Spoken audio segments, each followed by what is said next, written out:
Good afternoon. Our last case is Land versus Whitley et al., and we will hear from the appellant. Thank you, Mr. Chief Justice, and may it please the court. I'm Eric Zimmerman with Robinson Bradshaw for the appellants, Dr. Whitley, her practice, and the Vidant facilities. This case is about a statute enacted early in the COVID pandemic by a unanimous General Assembly.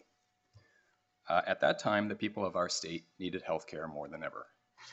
Health professionals who provided that care were doing so at the risk of their own lives and the lives of their families. Our General Assembly couldn't eliminate those health risks to our health professionals, but one thing that it could do was address another risk that they were facing, and that's the risk that the care that they provided in the crisis conditions of the pandemic might later be second-guessed in hindsight based on the standard of care that's been developed for ordinary times. To address that risk, our General Assembly unanimously enacted the Emergency Act. In that statute, our state made a promise. If our health professionals risked their own well-being to provide health care during the pandemic, our state would give them broad protection from negligence claims. The decision below breaks that promise. In three ways, it turns the broad protection of the Emergency Act into a narrow one. First, the decision below imposes a causation requirement that violates the statutory text and that will be difficult for any health professional to satisfy. Second, the decision allows plaintiffs to use unsupported assertions of gross negligence to plead around the statute at will. And third, the decision adopts a formalistic rule that denies immunity to defendants unless they literally say in every case that they provided health care in good faith. Now, the fallout from those errors won't end with the statute here. That's because the logic of the decision below extends to many other statutory immunities and threatens to upend the protections that those other statutes provide. Those include protections for people who are currently helping our neighbors in Western North Carolina. They also include protections for people who will step up and provide aid in future disasters. The decision below sends a troubling message to all of those people.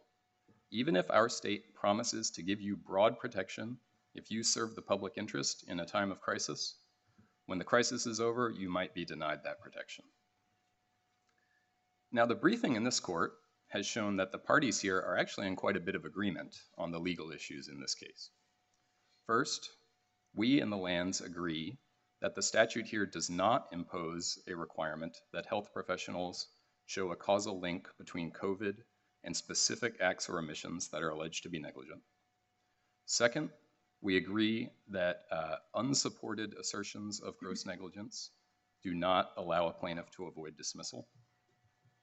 And third, we appear to agree that the statute does not impose the formalistic rule on good faith that the Court of Appeals adopted.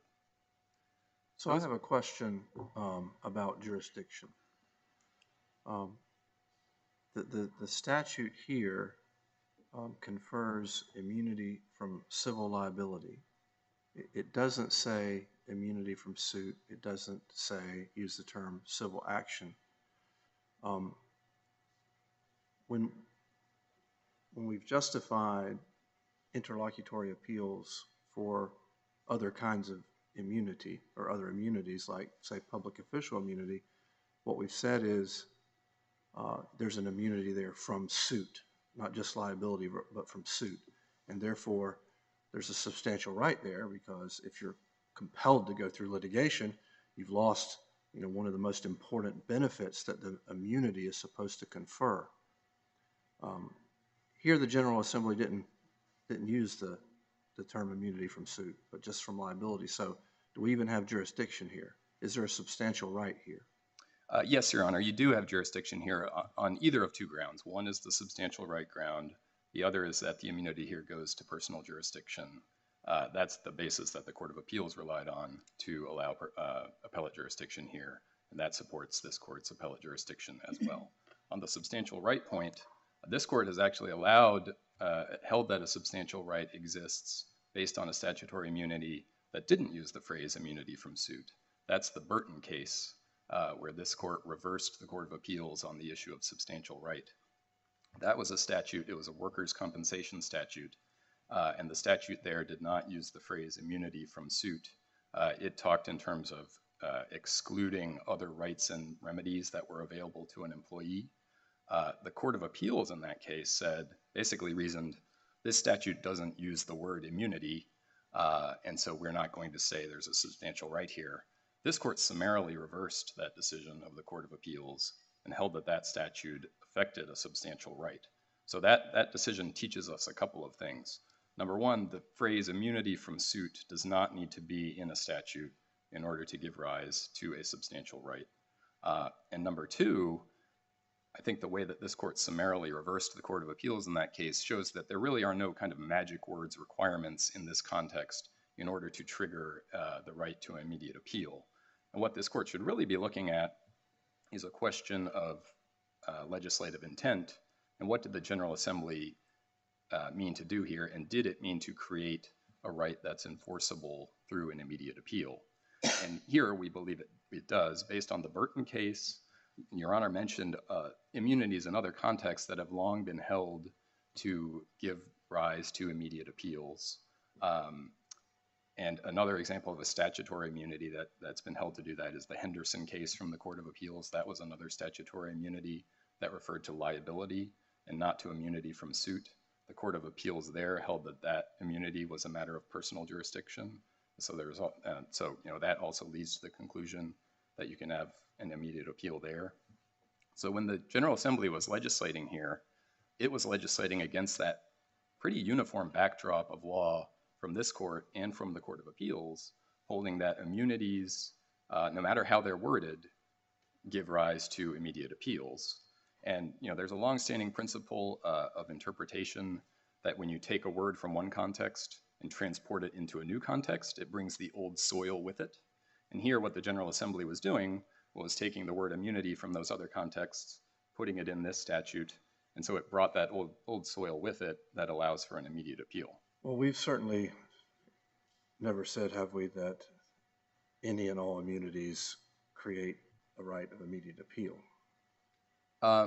There's certainly been broad language in appellate precedent in North Carolina that immunities carry with them the right to an immediate appeal. And I think if you're putting yourselves in the shoes of the General Assembly when it wrote this statute and it chose to use the word immunity, I think it's fair to say the General Assembly's intent was to draw on that existing law. I think it's more the term liability. It's what's the immunity from. That's the part that I'm struggling with here. It's immunity from liability, which is not, at least on its face, not the same thing as being immune from suit. I mean, there are many other statutes in which the General Assembly has said no civil action will lie, or words to that effect. You don't have to use the word immunity. You're right. They don't have to be magic words. But shouldn't we take the General Assembly at face value when it tells us what the immunity's for? Well, I agree with that. I think we'd take the General Assembly at face value, certainly. So if we go to the specific phrase here, it's actually written quite broadly. So the phrase here is immunity from any civil liability for any harm or damages. So the General Assembly uses the word any twice there within the span of 5 words. I think in that way it's emphasizing that it's trying to grant a broad protection here, a broad immunity. And the phrase any civil liability, I think, can fairly be read to express an immunity from suit and to give rise to an immediate appeal. So if you look up liability in Black's Law Dictionary, it basically just defines it as responsibility or accountability. And so what this is saying is basically it's giving immunity from any accountability, any responsibility for any harm or damages. I think when you have those kinds of broad words in the statute, it's fair to read the statute to express in substance an immunity from suit. The other point here is that in the last subsection of the statute, 21-134, the General Assembly said to construe the protections here liberally in order to effectuate the public health purpose of this statute. And the public health purpose of the statute here was to encourage healthcare providers, despite those risks to their well-being that I mentioned, to provide healthcare during the pandemic. And if you put yourself in the shoes of those healthcare providers and were to tell them at the time, well, we're just going to give you you're going to provide healthcare during the emergency conditions of the pandemic. We're going to give you some immunity. It's only going to protect you from judgment at the end of the day, not from the burdens of protracted litigation. Telling them that would not give the kind of encouragement that the General Assembly was trying to give in order to give our healthcare providers the peace of mind that they would need in order to step up and meet the urgent healthcare needs that we had at the time. So you've ended the sentence in a place it didn't end in the statute. I mean, the General Assembly didn't end the sentence that shall have immunity from any civil liability for any harm or damages. It continues on and in fact says only if all of the following apply. So it's not like you go into a hospital healthcare provider during this pandemic, you're safe. I mean, there's conditions. It's limited in the text. Oh, absolutely. I totally agree, Your Honor. We agree that this immunity has limitations. And so if we're getting to those limitations, that's where the Court of Appeals made its first error, was in construing the limitation in subsection A2, which I'll call the impact requirement. And the requirement there is that the arrangement or provision of healthcare services needs to have been impacted directly or indirectly by decisions or activities in response to COVID.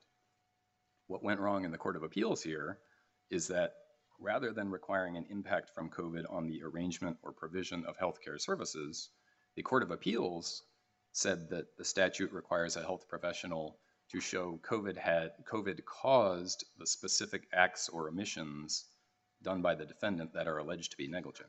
And we know that's the wrong way to read the statute, because if we go back to the earlier part we were just discussing, it says that it's giving immunity for acts or omissions in the course of arranging for or providing healthcare services. So the statute itself draws a distinction between the acts or omissions that are alleged to be negligent and the broader set of healthcare services that include those acts or omissions. And so what the statute is saying is that it's that broader set of healthcare services that needs to have been impacted by COVID. It's not that COVID needs to have caused the specific acts or omissions that are alleged to have been negligent. If I could give an example to help illustrate that, suppose I'm a math teacher in high school. I normally require my students to get 100% correct on the test to get an A+. But during COVID, I realized COVID might affect the way that they can study for or perform on the test. So I tell them, if you can show me that COVID affected the way that you prepared for the test or the way you perform on the test, I'll still give you an A+ if you get 95% right. I'm not telling them that they need to actually show me that COVID caused their score to decrease. And I'm certainly not telling them that they need to show me that COVID caused them to miss question number 6 on the test. But that's exactly what the Court of Appeals held in this case. It held that defendants need to show that COVID caused them to make a particular mistake while providing healthcare services. That's not what the statute says. And so the Court of Appeals therefore violated the statute. And the Lands actually agree with us on what the statute means. They agree with us on page 16 of their brief in this court that the statute does not require a causal link between COVID and specific acts or omissions. So that agreement really resolves the first issue that's presented on which this court granted review. They argue that the Court of Appeals didn't require that showing of specific causation of a specific act or omission, but the Court of Appeals did require that when it said that health professionals need to give COVID-related explanations for their alleged negligence. Here, the Court of Appeals listed all of the allegations for negligence here. It then said that the defendants had not controverted or countered those allegations of negligence with COVID-related explanations. And that's why it held the impact requirement was not satisfied. So through that reasoning, the Court of Appeals required a causal link between COVID and acts or omissions. That violates the statute. It also substantially narrows the protection of the statute. It's going to be hard for health professionals to show that COVID caused them to make a particular mistake, particular alleged mistake in the provision of healthcare services. That's likely why the General Assembly didn't require that specific showing and instead required only a showing of an impact on the healthcare services. So how do you square your argument with the purpose in 131 that the health emergency or that it be under conditions resulting from circumstances associated with COVID? Sure. So I think that language tracks the language of 133 that I was just discussing. And so what that language says is it's granting broad protection, first of all, and then it's protecting from liability that may result from treatment under conditions resulting from circumstances associated with COVID. So what it's saying there is that the health professionals are giving treatment under conditions that are affected by COVID. And that's consistent with the way that the impact requirement is worded in 133, which is that you're looking to the conditions under which the treatment was provided, and you're going to give protection if those conditions were impacted by COVID. You're not going to limit the protection to circumstances where the specific act or omission that's alleged to be negligent was caused by COVID itself, or that you need to show that that causation existed. So I think all this ends up squaring together the purpose section, the way 133 is written, and then at the back end there's the instruction to liberally construe the statute in order to protect health professionals. So to even to the extent there's any ambiguity on this point, that ambiguity should be construed in favor of the defendant to provide protection. If there's no causal connection between COVID and the treatment of this particular individual, and you're saying it's just the general conditions are impacted, how is this not just a complete and blanket immunity for anything that happened in the healthcare industry during this period? Because everything that everybody did was impacted in some way by COVID. Sure, Your Honor, and I didn't mean to say, and I apologize if I did say that that there doesn't need to be a connection to the healthcare services that were provided to the particular plaintiff. So the problem with the Court of Appeals opinion is that it required a connection to specific acts or omissions, but we don't have any quarrel with the conclusion that there needs to be a connection to the care that's provided to the particular plaintiff at issue. So the connection that needs to be drawn is between COVID and the healthcare services for the plaintiff. COVID needs to have impacted the provision of those healthcare services to the plaintiff or the arrangement of those healthcare services for the plaintiff. And that means there's not going to be a blanket immunity here for everything, because there does need to be a nexus between the effects of COVID and the care that was provided to the plaintiff. So, for example, say that, in our case, we've shown that COVID affected the way that hysterectomy could be done. But suppose the plaintiff came in and needed to have knee surgery.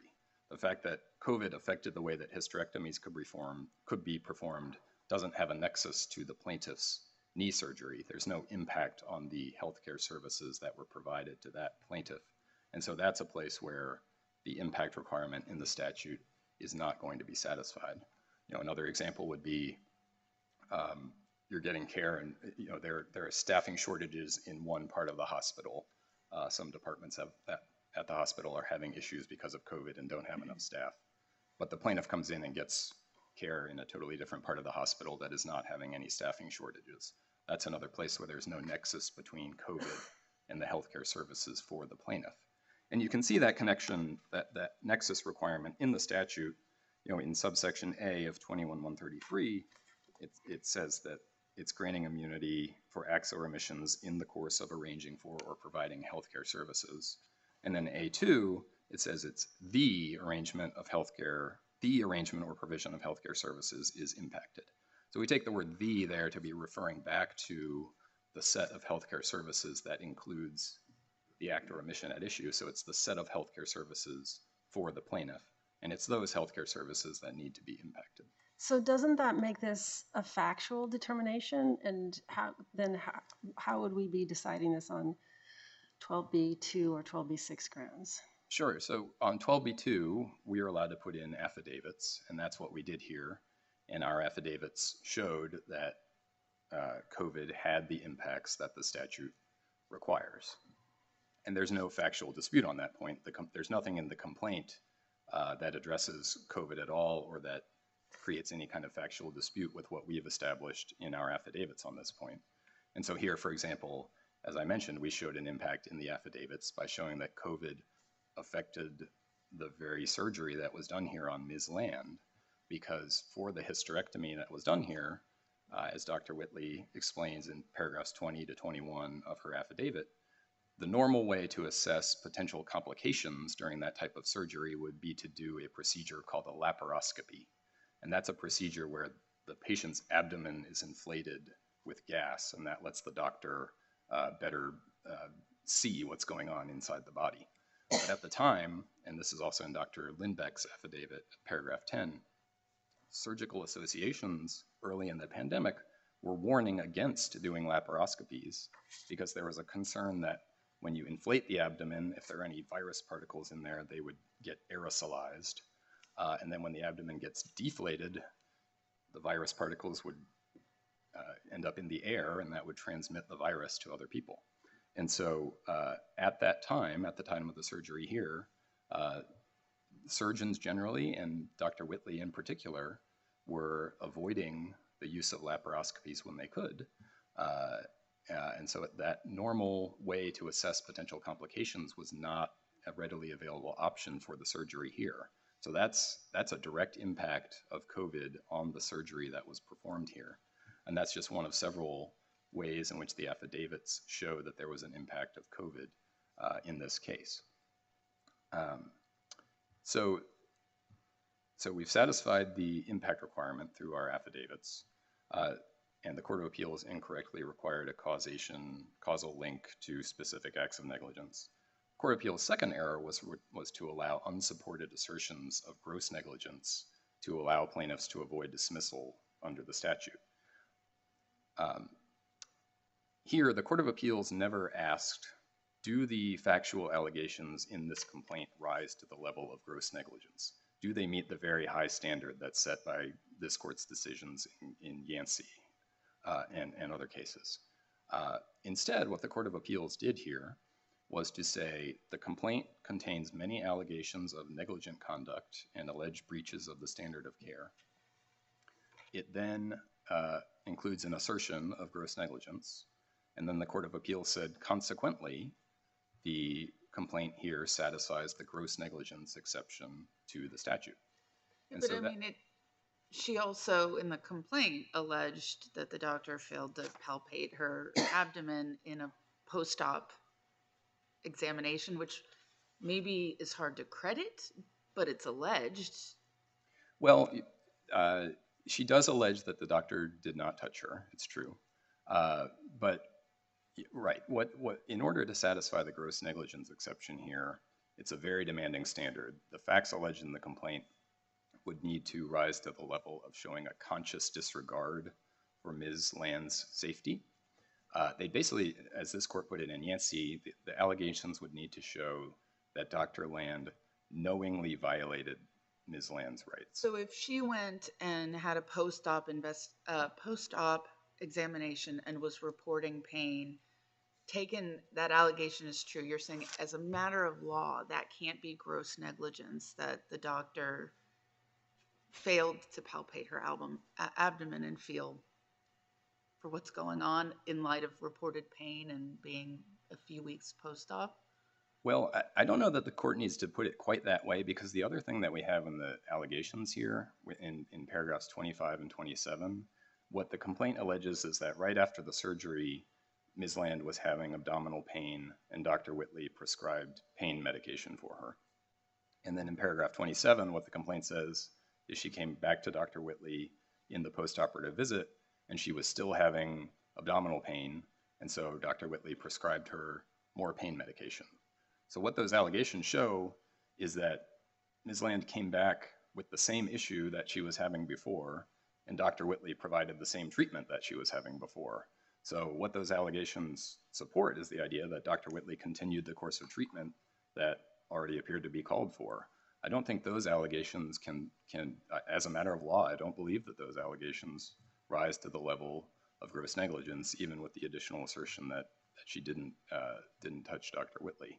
They don't show that Dr. Whitley was knowingly violating Ms. Land's rights or consciously disregarding any risk that she was facing.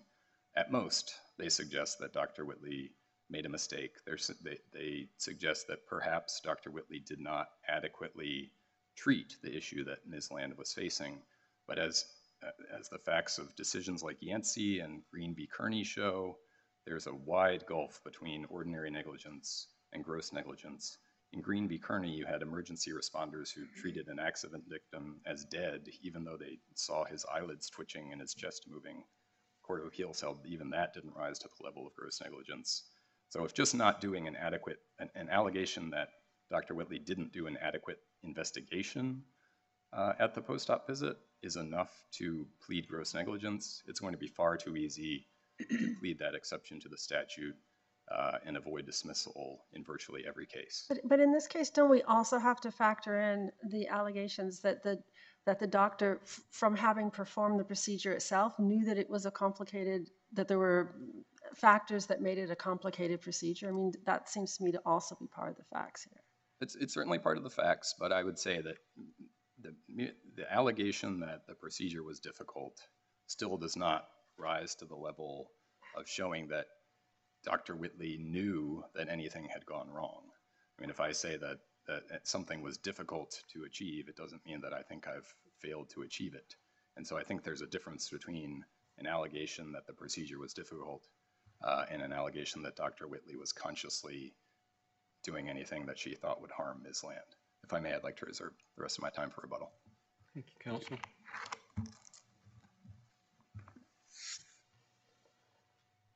We'll hear from the appellee.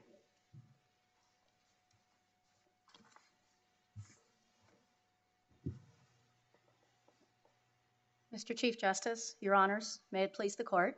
I'm Mary Ann Hamilton, appearing with co-counsel Bruce Berger for plaintiffs' appellees Doris and Elliott Land. Your Honors, the Court of Appeals got this case right, and you should affirm their decision. Appellants come before this court today asking you to dismiss a case at the Rule 12 stage when determinative disputes of fact remain, and they ask you based on issues for which they have the burden of proof. Furthermore, with regard to their gross negligence argument, they are conflating the pleading standards with the standards at summary judgment or at trial. For these reasons, the court should affirm the Court of Appeals decision. Your Honor, I'd like to begin by saying the General Assembly knows how to write a statute that provides immunity from suit. They've done it before. For instance, I would point to the statute at issue in Shannon v. Teston, North Carolina General Statutes 9021.133a. Peer review activities conducted in good faith pursuant to any agreement under this section shall not be grounds for civil action under the laws of this state. That is a statute that conveys immunity from suit. There is no need for semantic gymnastics to try and change the meaning of liability. The General Assembly knew the law when they wrote this law. They know what immunity from civil liability means. We all learned that very early on in our legal education. And they said it not once in that statute, but 3 times. Immunity from civil liability. They repeated that phrase, that exact phrase 3 times. They knew what they were doing.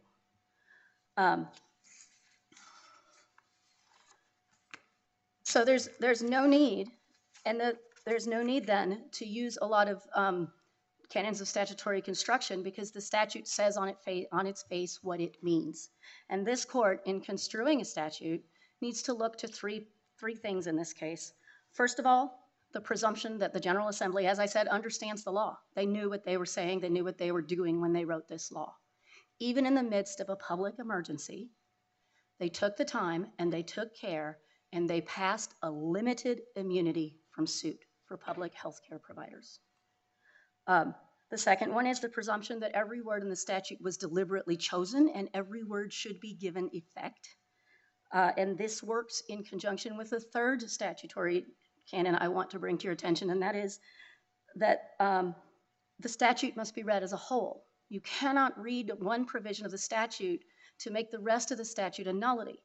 When my friend on the other side points to the provision that this statute should be read broadly, the breadth of that reading is constrained by the other provisions in the statute. To read it as broadly as they ask you would render at least elements B and C of the immunity a nullity. Before you go on, if you think the statute is merely immunity from liability and not from suit, then did the Court of Appeals have appellate jurisdiction? Your Honor, we did not think so, and we argued that at the Court of Appeals and in our briefing before this court. This is a statutory immunity, not a common law immunity, and that difference, that distinction is very critical here. Common law immunities, like sovereign immunity, public official immunity, are immunity as a matter of law, and that is how they can be immunity from suit. So then, are you really asking us to uphold the Court of Appeals, or are you telling us we should vacate their decision? Your Honor, for us, the effect would be the same. The Court of Appeals chose to consider the merits, so we actually would argue both. Number one, that there was no appellate jurisdiction to begin with, and this case should be remanded for discovery and trial. But if you do find jurisdiction, then we would argue again that the immunity doesn't exist because they haven't pleaded it and because we have adequately pleaded gross negligence, and therefore it should be remanded for discovery and trial. Again, we briefed that question at both courts, and our primary stance is that there is not appellate jurisdiction here because that's a statutory immunity. The defendant has to show, in order to attach the immunity, that they have fulfilled all three of the elements created by the General Assembly to limit this immunity. They have not shown that, and therefore the immunity has not attached. And again, we would say that's a matter of appellate jurisdiction. The Court of Appeals did not address that question, so and they also denied our motion to dismiss the appeal. And again, we briefed it here, but yeah, we would argue that you do not have jurisdiction to hear this case today. Tell me, in your view, how the immunity would work, just practically. I'm not sure I understand what you're looking for, Chief Justice. I'm looking for you to, if you disagree with the way that the defendant has said the immunity statute should work, in your view, and I don't mind, just so you go from here to discovery, to summary judgment, to picking a jury, doing a trial, getting a judgment, and then the statute kicks in, and regardless of the amount of the judgment, and at the trial itself, are we going to have, or would you have a jury determine if these factors would apply to inform the trial court? Are these matters of law? Or these matters of fact? How do you read that? Your Honor, they are matters of fact, and there is a scenario where it goes to the jury, but they could also be resolved as summary judgment post-discovery. At this point, there are a lot of disputes of fact that cannot be resolved without discovery, and we at least deserve to know what happened. What happened in the exam room, what happened in the surgery. For instance, laparoscopy is not the only option when a transvaginal hysterectomy looks difficult or goes wrong. There is the option of an old school open abdomen hysterectomy. It's not ideal, but we would want to know, was it considered? So your friend argues that they're pursuing this under Rule 12b2, which is the theory of personal jurisdiction. And in B2 motions, if the party, that the movement says, here's my affidavits in support of, because there are factual questions involved, that the opposing party, if they think we need to know more facts because, and only those facts only the movement has, you can get jurisdictional discovery. So I'm just curious, is that, do you agree with their characterization that this is a personal jurisdiction issue? And if so, isn't it possible that most you're getting some jurisdictional discovery on this question, but it needs to be resolved before the rest of the case moves forward? What are your take on those two things? Your Honor, it is a jurisdictional question. We agree with that. But also the jurisdictional question here goes to the facts of the case. There would not be a very large distinction here between jurisdictional discovery and the discovery for the case as a whole, because their jurisdictional argument hangs on what happened to Ms. Land. And we cannot know all of what happened to Ms. Land until we have that discovery. And so the jurisdictional discovery and the fact discovery overlap almost completely. It's a very, very narrow Venn diagram. So in your view, going back to my question, at the end of the day, would you concede that the statute, the way you would read the statute, could allow for a recovery by the plaintiff, but then no ability to collect that because there's immunity? Is that the way you read that? If it's immunity from liability as opposed to immunity from suit? Your Honor, I'm not, I think if there was an immunity found, then the judgment would be void. If the immunity was imposed, then there would be no finding of damages. Well, but under your scenario, I think, the way I'm hearing it, it's got to go to the jury, let the jury make a determination on some aspect of immunity, but also make a determination with liability, and then the immunity would be immunity from any civil liability. Yes, Your Honor, that's correct. But it doesn't have to go that far. It is entirely determinable at summary judgment. What's determinable at summary? Well, if the discovery, if the facts are clear, then the court can decide at summary judgment that the case doesn't proceed to trial. It doesn't have to go to trial. If the evidence makes clear that the immunity does apply, and there's not enough facts, then it becomes immunity as a matter of law, and at summary judgment, the judge can make that call. But if disputes of fact remain after discovery, then yes, the fact finder gets to make that decision. Here, Your Honor, though, the defendants have not even pleaded all of the elements of the affirmative defense that they assert. The immunity at issue, the EDPA immunity, has 3 elements. One is that the defendant is a healthcare provider. We have conceded that. The other is that the care was impacted by COVID. And as a side note, and I'll come back to this, my friend on the other side slightly mischaracterized our argument in our brief. We do not agree with them about the way the causative link works, and the Court of Appeals did not agree with them about the way that the causative link works. If you look at page 16, you'll see where we've kind of put those 2 quotes next to each other. And the third is that the healthcare has to be provided in good faith.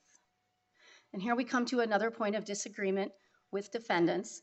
They argue that we have to plead bad faith, but that misunderstands the nature of the immunity here. In order to get the immunity, defendants have to plead, just as they would with any other affirmative defense, they have to plead all of the elements. This court has held since the 1970s that not only do plaintiffs not have to anticipate a defense, it's actually not really good pleading practice to try and do that. We are not required to anticipate their defense and plead bad faith. But even if we did, there are facts in this complaint that could be seen as bad faith. There are facts in this complaint that a reasonable jury could see as gross negligence, which they're not the same thing, but they're very close. And I would point you to the fact that Dr. Whitley wrote in her operative note that the surgery was difficult. She knew that surgery was problematic. And yet when her patient showed up just 2 weeks after surgery and said, I have pain, and I think I have more pain than I should, she didn't touch her. She didn't palpate her abdomen. She gave her an extended prescription for a drug, by the way, that a lot of doctors don't prescribe anymore because it's very addictive, and sent her out the door. And then, Your Honors, if you look at paragraph 26, she wrote a note that implied that she did perform an examination. That set of facts must be considered. And, you know, we have arguments about whether the affidavits should even be part of this conversation, but even if they are, those facts were not addressed in the affidavits. There's nothing, and at this point, even in a jurisdictional dispute, the allegations out there, it has not been contested by them. It has to be taken as true at this point. This is getting a little bit to, I think, Justice Allen's question about immunities also, but in some of the traditional immunities, in fact, all of them that I can think of, it is on the plaintiff to allege the facts that pierce the immunity. So, you know, public official immunity, for example, it would be on the claimant to allege that it was malicious, it was outside the scope, those sorts of things. So as I understand your friend to be saying that's all we're saying here as well, is this is immunity, so it's on you to say all of the things in the complaint that are going to get past that immunity. But I gather what you're saying is, well, it's not an immunity pursuit, so that's why those rules don't apply. And Your Honor, I would again go back to the distinction there is public official immunity is an absolute immunity from suit with an exception for malice. So to pierce the immunity, you have to show the exception. This statute has both elements and exceptions. If they had pleaded all of the elements, we would have had to plead gross negligence to pierce the immunity. And we have done that. The facts I just read out to you would also support a gross negligence claim. And so while we don't feel that they have pleaded the immunity fully and so don't have it at all, even if they have, we have pleaded the element that pierces the immunity, which is the gross negligence. Does that respond to your question? Thank you.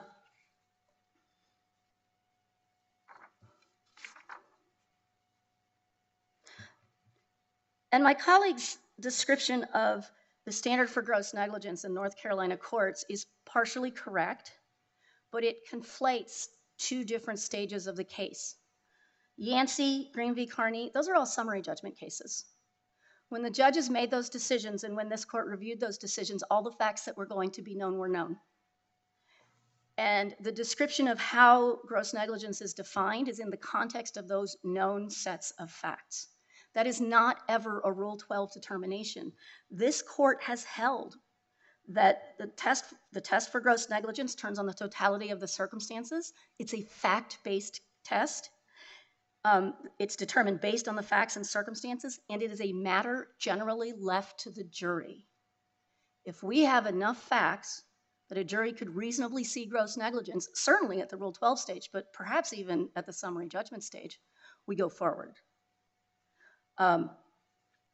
So when they quote cases about the standards for gross negligence, they're talking about a situation where we know all the facts, we know all the circumstances, and also that it's in that particular context. Whereas here, we don't know any of those things, and we have a context where it appears that gross negligence is very likely. It appears that this doctor disregarded not only her duty, but Ms. Land's safety after surgery that she knew was difficult, that she knew was potentially problematic. She didn't even do the standard examination, let alone take some action to make sure her patient was cared for. Her notes don't reflect it, and those are the facts we have, and they are not contested by the affidavits. Finally, I'd like to address the causal link question. It is true that the Court of Appeals used the phrase causal link in their decision. What they called for, though, was a causal link, and I quote, between the impact of COVID-19 and Mrs. Land's care or treatment. They were not calling for an explicit link between COVID and the exact particular act of negligence. They nowhere called for that. What they were saying is, and the statute bears this out, that the COVID has to impact this patient's care, not just generally the hospital. It has to come to this patient's care. And to point to that, I'm going to, again, read you the statute. Except as provided in subsection B of this section, any healthcare facility, healthcare provider, or entity that has legal responsibility for the acts or omissions of a healthcare provider shall have immunity from any civil liability for any harm or damages alleged to have been sustained as a result of an act or omission in the course of arranging for or providing healthcare services only if all of the following apply. And then point one, we have conceded, so I won't belabor that point. Point two says the arrangement or provision of healthcare services is impacted directly or indirectly by the decisions or activities in response to or as a result of the COVID-19 pandemic of a healthcare facility. Now, that's a lot of language, but I want to point to two things. Number one, they're immune for harm or damages as a result of an act or omission in the course of providing care. And the care is what's at issue here. And the care is this patient's care. It doesn't say all care, any care. It's the care. The care has to be impacted directly or indirectly by COVID. The definition of impact in Merriam-Webster and any other dictionary you want to look at is has an effect on causes, right? That is a causative link.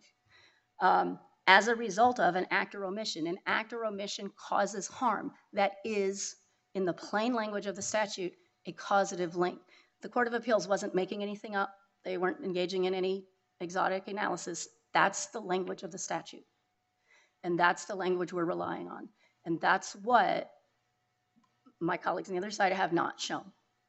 They haven't. So under your, the argument that you're making, is it possible that the immunity, just possible, that the immunity of statute could apply to the original procedure, but maybe not apply to the second follow-up visit? That's entirely possible, Your Honor. You could find that there is no gross negligence in the surgery itself, but the follow-up visit possibly presents a potential for gross negligence. But I would couch that, I would add to that the circumstances of the surgery are facts relevant to the analysis of whether there is gross negligence in the visit, right? A patient comes in on a standard visit and says, my stomach hurts, and you don't examine them, that's maybe not gross negligence. But a patient comes in 2 weeks post-surgery from a surgery you know was difficult and complicated and you don't touch her, that's a very different question. So and that's where the context question comes in. Do you then have to, would the provider have to show that perhaps under the COVID restrictions of the time that may have impacted the follow-up visit? Certainly, Your Honor, and that's in the statute. That they would have to show that how the visit was conducted affected their behavior. And the other thing that this doctor would have to show is how COVID affected the note she left after the visit, which does not reflect Ms. Land's memory of the visit at all.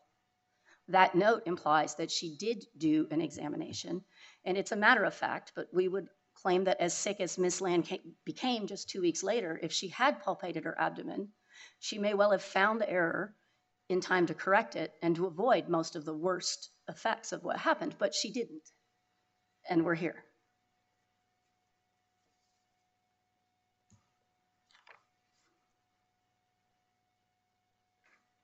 And finally, to return to some procedural matters that we briefed, we don't believe the affidavits actually should even be part of this conversation.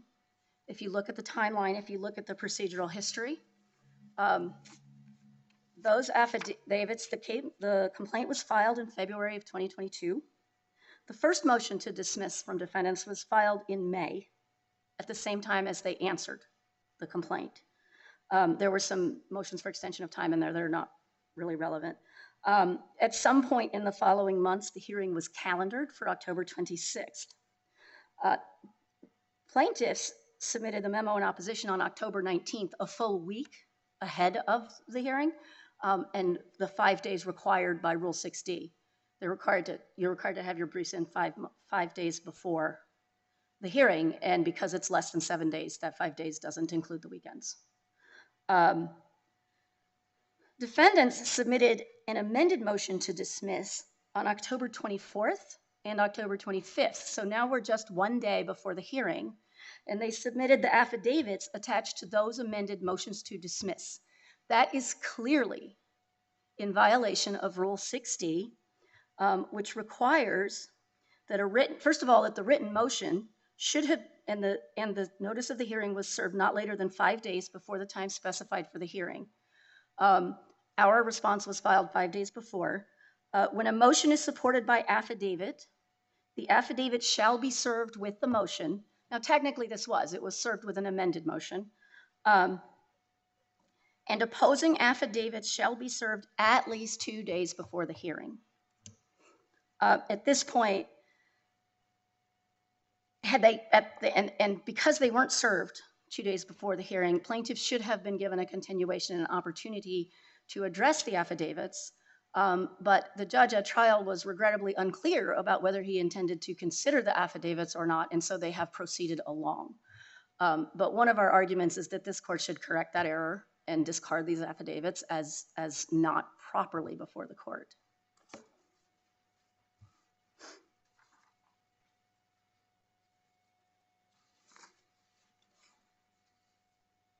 Are there any further questions? Thank you, counsel. Thank you, Your Honors. Rebuttal. Thank you, Your Honor. Just on that Rule 60 issue, it was not in their PDR response, so it's not before the court, and we've addressed the merits of it in the footnote in our reply brief. On appellate jurisdiction, I think my friend agreed that the immunity here is a matter of personal jurisdiction, so that allows for an immediate appeal under 1277B, so I think that fully resolves the jurisdictional issue.